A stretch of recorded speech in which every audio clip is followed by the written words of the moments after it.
Hoje o Café Camase é com o nosso amigo Rogério, engenheiro aqui da cidade, não só engenheiro também, mas investidor do mercado imobiliário. O que é muito legal, inclusive, né, Rogério, porque além de iniciar o projeto, tu consegue participar da liquidez desse produto, entender o que o mercado busca, o que é muito legal para prestar uma consultoria para alguém que vai construir um prédio, por exemplo. Porque tu participa e respira isso, né? Não só o início da obra, a execução, mas também o final, lá quando vai entregar essas unidades. Rogério, eu acho que é bem importante a gente começar por esse assunto, quando seria o momento ideal para contratar um engenheiro? Porque muitas vezes a pessoa acha, o engenheiro vai lá, vai só assinar a planta, dar um tapinha nas minhas costas, me cobrar e tá tudo certo, quando na verdade não, né? O engenheiro entrega muito mais que isso, ele acompanha a obra, ele ajuda, ele acompanha toda a execução, então ele tem uma responsabilidade técnica por isso, então inclusive tem um time para isso startar, que pode ser lá no início, quando nem existe a compra do terreno, quando ainda não foi feito nem essa compra. Então, Rogério, quando que é o momento ideal para fazer essa contratação? Quando que é o momento para trazer um engenheiro para ver esse lote? Assim, David, tu abordou um ponto agora que é bem interessante. Poucas pessoas vislumbram essa janela, que é o momento correto de falar com o engenheiro, né? Precisar assim qual que é o momento correto é muito do time de cada pessoa, mas o que seria o ideal, né? Vamos vislumbrar uma utopia de o que seria o ideal. O cliente ele ter a ideia já do que ele quer construir, ele já saber qual que é o potencial financeiro que ele tem para poder fazer essa edificação, e daí com essa informação a gente começa junto com ele procurar um terreno, né? A gente começa a vislumbrar junto com ele o que ele quer, porque vai impactar muito no terreno isso. Ele pode querer um subsolo, a gente já vai caminhar para um terreno que tem um desnível nos fundos, que vai até viabilizar alguma questão de terraplanagem, vai ter alguns benefícios. Se ele quiser um terreno que ele vai ter uma vista melhor, então um terreno mais alto, então tem que visualizar uma questão de talvez fazer uma garagem no nível inferior, que seria o nível da rua, por exemplo, e aproveitar o aclive do terreno para daí fazer a edificação lá em cima, fazer uma piscina, como já aconteceu, o cliente tem uma piscina mais alta que a própria entrada da casa, justamente para ter para vislumbrar um horizonte mais bonito, porque ele morava já num lugar assim que era favorável a isso. Então, assim, se eu tivesse que identificar um momento ideal, até mesmo antes de encontrar o terreno. Eu entendo que o engenheiro, o profissional qualificado, ele tem o conhecimento técnico necessário para poder auxiliar desde essa etapa. Muitas vezes na Roca, o que a gente faz? Quando o cliente vem com uma ideia, a gente acompanha ele em todas as etapas, inclusive fazendo junto com ele e calculando a viabilidade financeira disso acontecer. Não importa se é um prédio ou se é uma casa, a gente tem essa... É legal a gente pontuar isso, porque assim, né, Rogério, muitas vezes o pontapé inicial para realizar o sonho da minha casa é comprar o terreno. Nem sempre.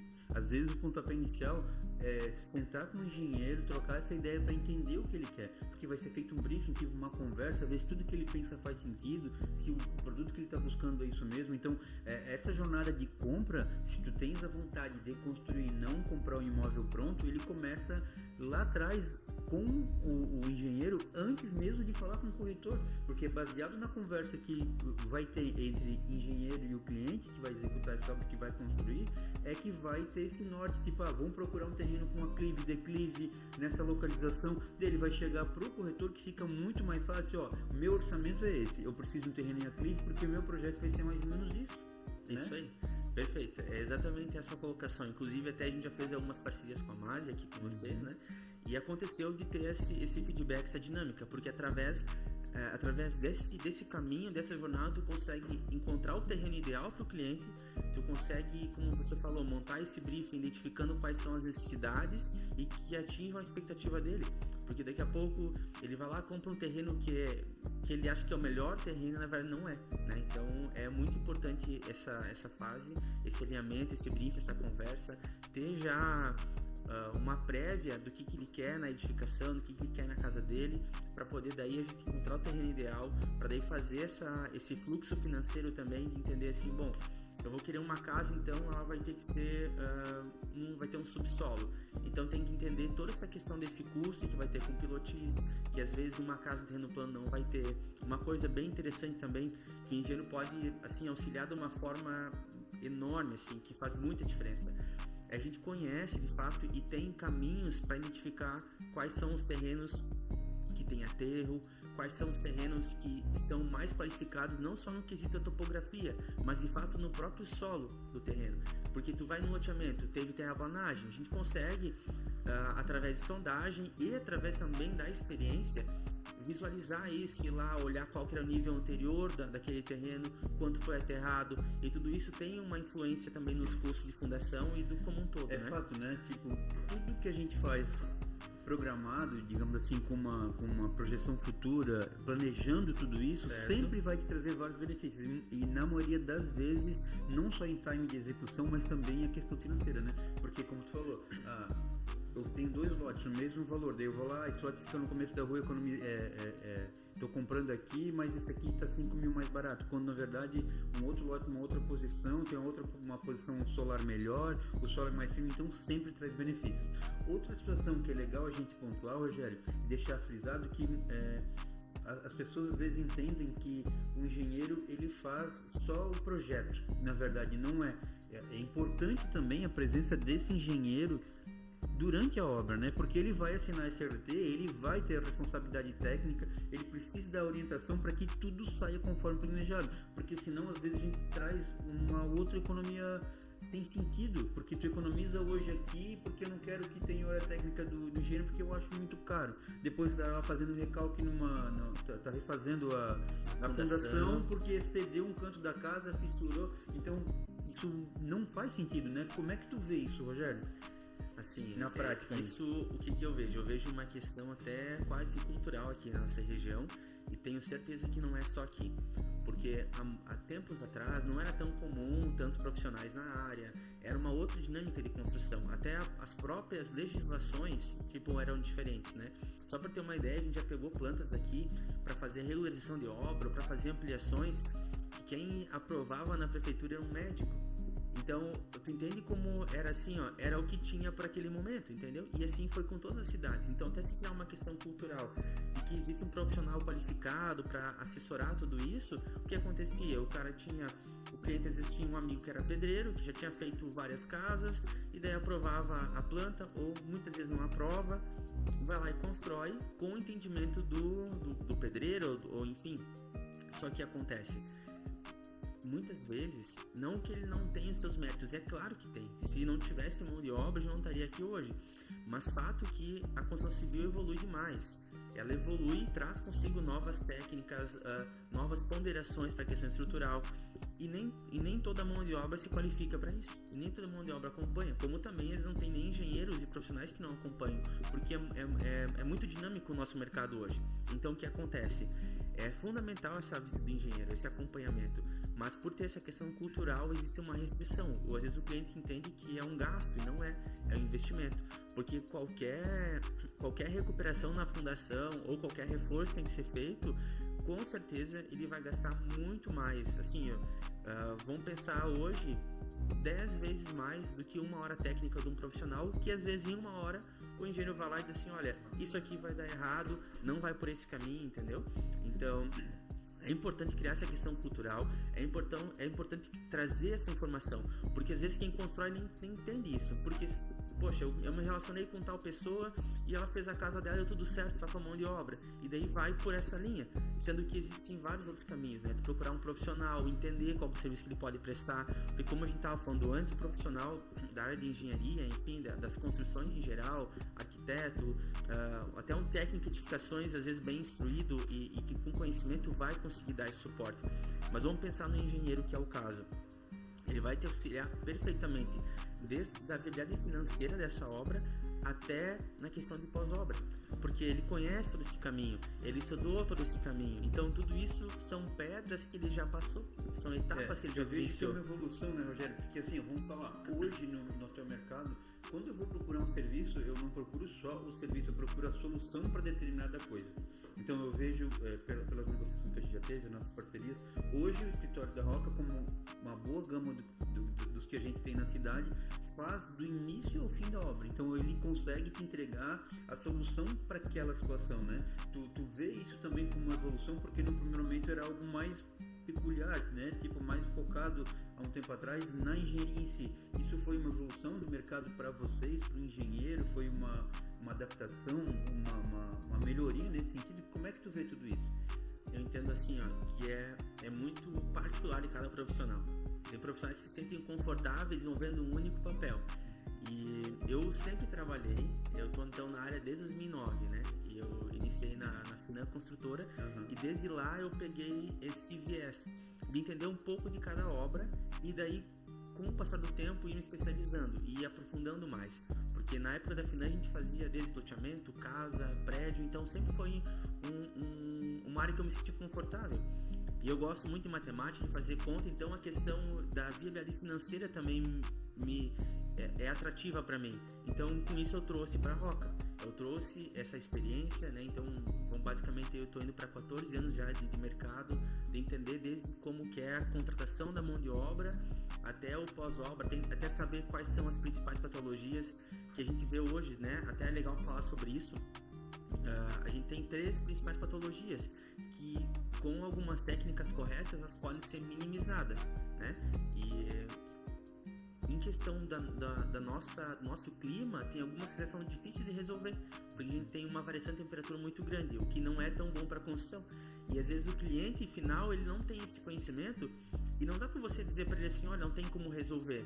Tem que dar esse embasamento para ele, porque com essa informação ele vai conseguir compreender melhor, porque sem informação fica mais difícil de você visualizar e compreender as coisas. Explicar e tal, né? Então a gente acaba atuando nesse segmento todo, que vai desde o início até o pós-obra, até buscar soluções para resolver patologias existentes. E não só isso também, né? Quando eu me refiro nessa questão de serviço, eu me refiro até na questão documental, desde a viabilidade, ajudar, orientar o cliente para fazer a verbação da casa, tem a situação da instituição também que vocês fazem, né? Sim. Então é algo bem bacana.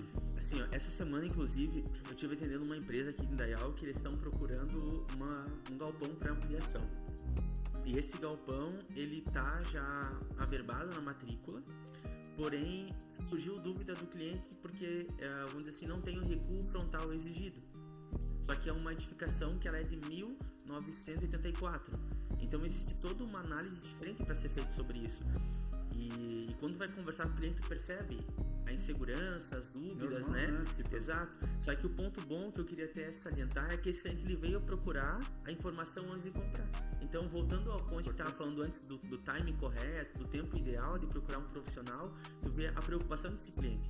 E às vezes é uma economia que ele vai ter a médio e longo prazo, porque às vezes tu pegar um galpão que não está regularizado, não está averbado na matrícula, tu alugar no impulso... Não está de acordo, né, com o que exigem os órgãos públicos, que para fazer a adequação aí de um galpão de, não sei o tamanho do galpão, mas vamos falar de 1.000 metros quadrados, é um valor muito expressivo, 600 metros é muita coisa, dependendo do que é inviabiliza, né? Exato, porque depende o tempo que está esse galpão lá, se é um galpão recente, às vezes não tem SND, não tem o INSS pago, então esse INSS é um valor bem alto.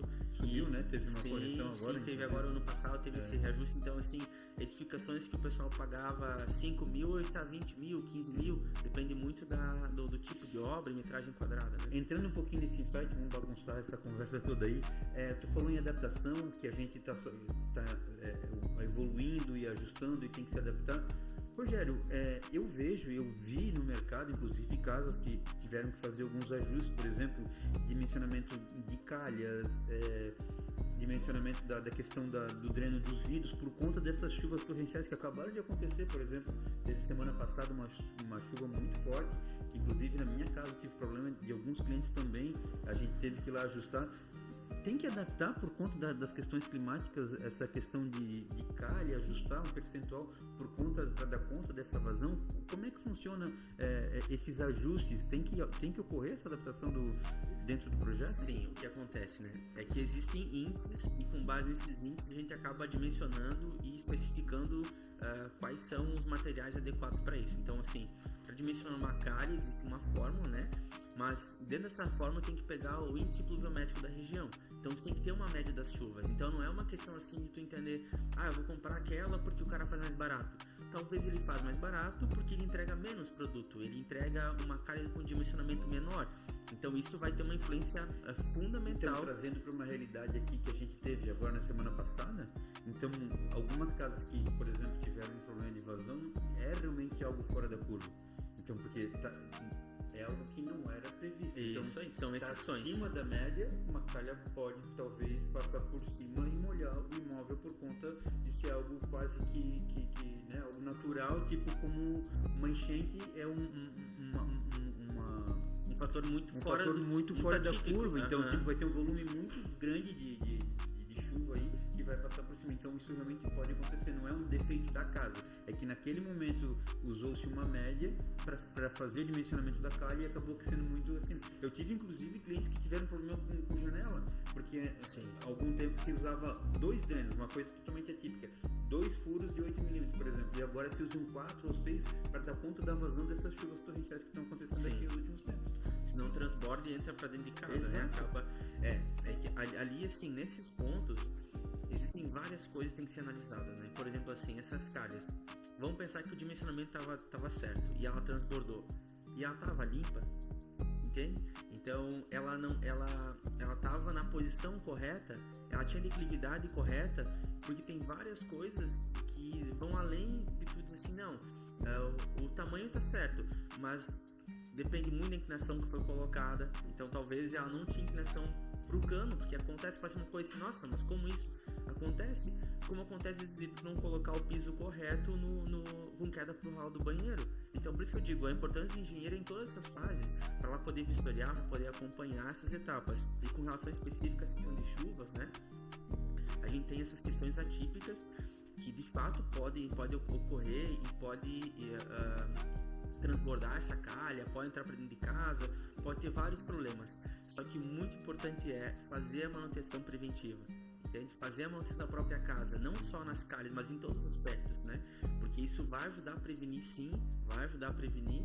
E uma questão interessante que você falou assim, mas agora então choveu, é fora do padrão, vai transbordar. Isso acontece com calha e acontece numa situação assim que é muito mais importante, ao meu ver, muito mais importante. Pensando agora na engenharia como um todo, a questão estrutural ela é fundamental. Posso dizer tranquilamente que é o cerne da obra, que é o que de fato vai dar a durabilidade que a casa precisa, é a questão estrutural. Então assim, na nossa região, por exemplo, a gente tem para base de cálculo, né? Claro que em certas edificações, né? A gente tem que considerar assim a questão do vento. Vai falar assim, mas não precisa em algumas. É que numa casa térrea é diferente a análise. Quanto maior a edificação, quanto mais verticalizada ela for, mais influência vai ter da questão do vento, porque aumenta muito o momento de ação. Então isso vai influenciar demais. Então assim, isso é muito importante. Então conforme ocorre, por exemplo assim, alterações climáticas, tudo isso, a tendência é que as normas também vão se atualizando. Porque, por exemplo assim, a norma brasileira, que é a NBR, ela não é a mesma que é nos Estados Unidos, ela não é a mesma que é na Rússia. Por quê? Vamos pegar uma questão específica. Tem lugares nos Estados Unidos que tem neve, tipo, praticamente o ano todo.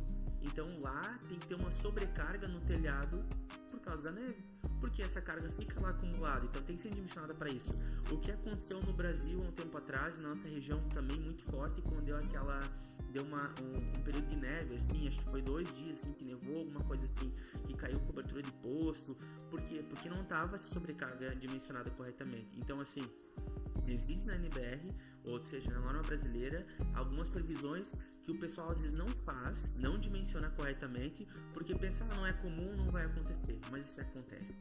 Então assim, o ideal é que seja dimensionado conforme a norma, porque daí o profissional está seguro, mas principalmente o cliente e as vidas que estão envolvidas nessas edificações, porque de fato a construção civil ela tem que fazer algo que seja seguro para que as pessoas possam morar. Então esse é o princípio, né? Rogério, partindo do princípio que a gente aqui, por exemplo, a gente vem em muita casa, muito apartamento, muito, né, algumas salas comerciais, tu aí tendo, porque querendo ou não, o início desses produtos, da concepção desse projeto é com vocês.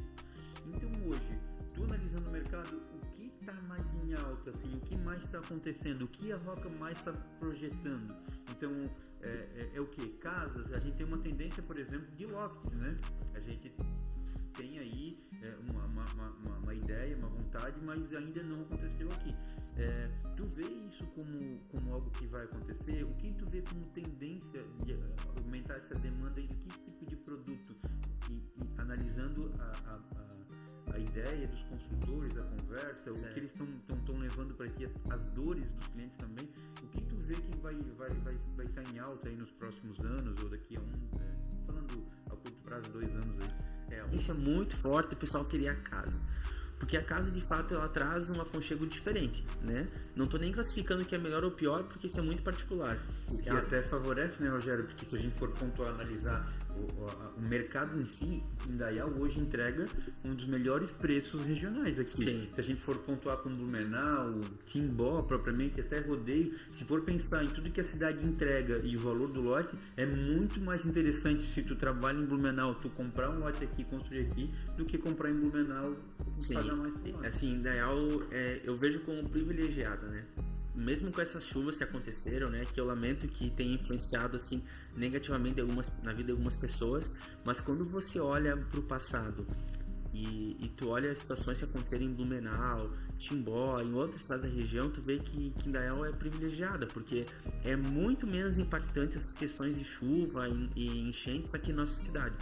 Então, assim, isso com certeza trouxe um amadurecimento muito grande para o nosso mercado, porque esse amadurecimento vem do quê? Vem do consumo de pessoas que não são de Indaial, começam a vir morar para cá, começam a consumir as coisas aqui e nosso mercado ele acaba amadurecendo. Então, nas questões das edificações, eu entendo que Indaial, como tu falou, na região aqui é o que entrega o melhor custo-benefício de edificações, com certeza. Mas hoje a procura ainda é maior por casa. Maior por casa. E principalmente quando é público externo, né? Blumenau mesmo assim veio muito forte aqui para nossa região, justamente por isso. Tem pontos que a gente, quando vai conversando com o cliente, vai se relacionando e cria assim algumas conexões. Ele chega assim e diz assim, não, da minha casa pro meu trabalho eu demoro às vezes 1h30. E de Indaial pro meu trabalho eu demoro 45 minutos. É o que eu falo. Entende? Então, assim, isso, imagina, aí tu começa a contabilizar, né? Que é uma coisa, assim, que é interessante a gente poder ponderar até para quem estiver assistindo, para quem estiver vendo isso, também fazer essa análise. Olha o tempo que você economiza e que tu ganha com a família, que tu ganha, às vezes, numa atividade de lazer, num hobby, alguma coisa que tu não tinha acesso. Se tu economizar 45 minutos em cada jornada de ir e voltar pro trabalho, é 1h30 por dia. É o que eu falo, né? Por algum tempo acreditou-se muito que a maior riqueza do homem fosse o dinheiro, né? Se for pensar hoje, o que tu tem que é mais valioso? É o tempo, né? Porque nada adianta não ter tem muito como, dinheiro tu não e compra. não aproveitar nada. O não tempo tem tu como não comprar compra. tempo. Então, essa questão de conseguir ganhar essa qualidade de vida, ganhar tempo, tornou Indaial ainda mais uma cidade dormitória de Blumenau. Tem essa tendência, né? De pessoas de Blumenau fazer essa migração para cá, o que também é bom. Eu não vejo como algo negativo. Eu acho super legal porque a cidade está crescendo, obviamente está se ajustando, mas a gente está mantendo uma qualidade, uma organização, uma logística, a mobilidade urbana está acontecendo, então eu vejo como algo bem, bem positivo aí. Sim, com certeza. O trânsito, assim, a gente vê que está um pouco mais puxado, mas só que não tem nem comparação com Blumenau ou com cidades maiores, né? Então ainda tem um potencial diferenciado com relação a isso, com certeza. Pontuando na questão do lote, já tem essa ideia, essa vontade de algum construtor? Conta aí pra mim, não precisa me contar quem é, mas fala pra mim, já tá acontecendo essa situação? Sim. Porque eu vejo que se ventila essa vontade, falando com os clientes, se entende que tem saída para esse tipo de produto, mas ainda não houve nenhum mega lançamento assim, pontuando, ó, tem aqui, tá acontecendo, isso já tá acontecendo lá? Sim, tem. Especificamente nós, a Roca, a gente acabou desenvolvendo um projeto arquitetônico, a gente tem até as imagens já desse produto e de fato assim, é uma edificação que ficou linda, eu vou até dar um spoiler aqui, olha aí, são 50 unidades, um pouquinho mais de 50 unidades, que são esses lofts, né, que na verdade o pessoal hoje, nessa dinâmica do dia a dia, muita informação, muita coisa acontecendo, às vezes passa o menor tempo em casa, né, às vezes passa esse tempo no trabalho, ou passa às vezes viajando, tem outro, porque hoje tem vertentes de trabalho, variações que não tinha antigamente, né? Às vezes o pessoal usa mais a casa para ficar, para dormir só, basicamente, e trabalha fora, e passa viajando, passa às vezes trabalhando com internet, que às vezes usa a internet para trabalhar fora e quer só ter um lugar para poder vir descansar de vez em quando. Então eu entendo que o loft ele acaba se encaixando perfeitamente nisso, né? O loft, o flat, que são áreas assim que tu vai ter segurança, porque é um condomínio fechado, né? Tu vai ter todo o suporte de uma edificação, que vai ter uma área de lazer, vai ter uma área de festas, vai ter às vezes uma piscina, um furô, vai ter que para você ter uma casa que entregue tudo isso, olha o valor. E daí tu pensa assim, poxa, mas eu fico tão pouco em casa, eu quero usar às vezes quando eu tô, enfim. E daí tu vai construir uma casa, botar uma piscina, botar um furô, botar toda a questão de segurança olha o teu investimento. E tu fica nessa contrapartida, né? Pô, mas eu quero viajar, eu quero aproveitar de outras formas, o meu trabalho eu fico pouco tempo em casa, então tu vai migrar com certeza para um flat, vai migrar para um loft, que são edificações que entregam tudo isso, essa qualidade de vida, e ao mesmo tempo tem um ótimo custo-benefício, porque tu vai investir um valor assim que é justo, vai ter todos os benefícios e ainda vai poder daí continuar no teu ritmo de vida, né? Como eu falei, às vezes fica pouco tempo em casa. É que então... assim, se for pensar, a gente teve uma adaptação muito rápida, né? A pandemia em si mexeu com muita coisa. Vamos falar, 5 anos atrás, quando que tu se imaginava que tu poderia dizer assim, não, hoje se eu ficasse em casa, tá tudo bem.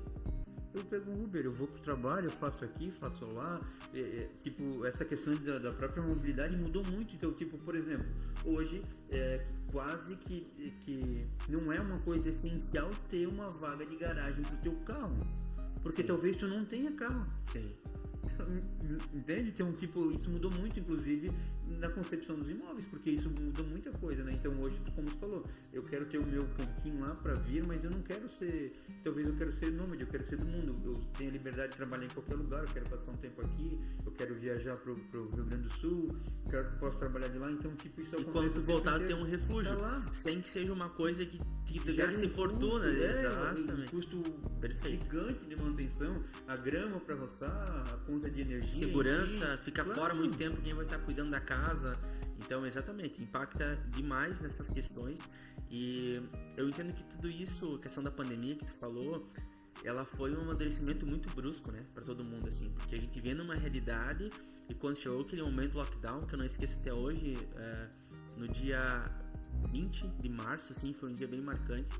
Eu lembro que foi a questão do lockdown, então ali todo mundo tava preocupado, uns desesperados, enfim, o que aconteceu no dia seguinte, né? Então ali, eu entendo que virou a chave para muitas pessoas, mas não só na questão de falar assim, na questão público mesmo, né? Pensando agora, virou a chave nos comércios, virou a chave em todas as áreas, porque as pessoas começaram a ver de uma outra forma a questão profissional, né? Tinha uma restrição e uma dificuldade de trabalhar em casa. Hoje tem gente que prefere ficar em casa, que se adaptou muito bem, ao ponto que também tem pessoas que não, né? Então, assim, mas eu entendo que abriu algumas janelas de percepções que não existiam antes. Não só abriu, como acelerou, né? Tipo, a gente tava numa tocada de, por exemplo, de digital, mas quando isso aconteceu, a gente meio que tropeçou e foi correndo, Sim. né? De encontro com o digital, porque era o que a gente tinha, né? Muita gente, não vou sair, será que como é que tá? Será que tem um surto lá? Eu vou ficar aqui em casa. Evitou-se contato, né? Com pessoas e tal, por conta do isolamento, para evitar o contágio. Então, aconteceu um aceleramento, acelerou-se esse processo no sentido de ter uma evolução mais rápida e ter uma vida mais digital, né? E sem menos... E tá menos no dia a dia de pegar o carro, se deslocar, menos presencial, né? Ela virou mais digital e menos presencial. Então tu observa, tu tocou num ponto bem interessante, fez uma observação assim que o mercado digital foi o que mais amadureceu, né? Bem como tu colocou, a gente vinha numa evolução, vinha numa crescente, mas aí quando teve a pandemia, fato, cara, bem observado, fato que foi assim, o mercado que mais evoluiu. E tu acompanha assim pessoas que há 3 anos atrás, financeiramente falando, não tinham nada praticamente, hoje em dia estão milionários, né? Tipo, tem vários exemplos que estão no dia a dia aí na questão de finanças, tipo, tem o Thiago Nigro, tem o Wendel Carvalho, tem várias pessoas desse perfil que encontraram seu público, que conseguiram ter uma evolução muito grande. Se conectar muito mais, né? E a própria questão, eu dou um exemplo, né, falando aqui da MAS especificamente, eu vejo que vocês estão muito assim nessa questão da tocada do mercado imobiliário dentro do digital, né? E isso de fato abriu portas para pessoas que vocês com certeza não atingiriam se fosse no pessoal, que às vezes o lead que vocês filtram, ele vem de vários lugares e acaba abrindo uma oportunidade para pessoas de fora. Inclusive nós já fizemos projetos juntos e pessoas que conheceram vocês na internet e vieram para cá e tal, né? Bem interessante, isso é bem satisfatório também, tu conseguir ter essas conexões, conhecer pessoas que se tu fosse seguir o ritmo que a gente vinha seguindo antes de acelerar tanto o digital, a gente não teria oportunidade, né? E com o digital trouxe essas variações aí que são bem legais. Rogério, algo que é legal a gente pontuar hoje, o que é a maior demanda então da Roca, o que a Roca mais está projetando, o que mais está acontecendo? Conta pra gente um pouquinho do que está acontecendo por lá. Sim, assim, ó, do ano passado para cá, teve uma crescente muito forte em loteamentos. Muito.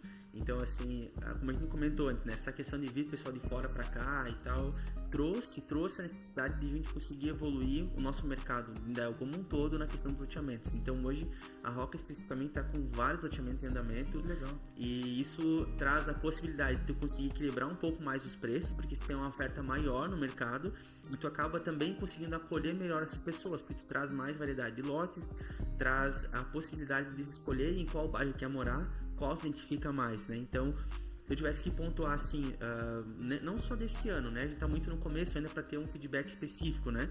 Mas do ano passado para cá, o que vem crescendo demais é a questão de loteamentos, muito assim. Desde empresas novas fazendo, mas também as que já faziam muito mais, né? Até isso é uma questão assim, como eu falei, ela traz uma evolução muito grande para o nosso mercado, porque abre ainda mais as portas de Indaial para receber o público externo. Olha aí que legal. Vamos manter o Rogério aqui mais uma horinha aqui, que vai ter mais alguns spoilers. Então já tem 2 aqui, ó. Um projeto do Loft, que ele vai explicar pra gente o que está acontecendo, depois eu conto pra vocês. E agora que a gente vai ter uma demanda bem grande de lotes, já tem algumas loteadoras daqui que fazem, mas esse pessoal que está vindo de fora contribui ainda mais para que a gente tenha qualidade, tenha mais lotes para vender, mais lotes para produzir e fazer casas aí, as pessoas poderem realizar seu sonho da casa própria. Então, Rogério, ficamos por aqui hoje, mas com certeza vai ter outras conversas, pode ficar tranquilo que eu quero ficar por dentro disso aí tudo. Te agradeço de coração pela visita. Eu que agradeço o convite, a oportunidade, né?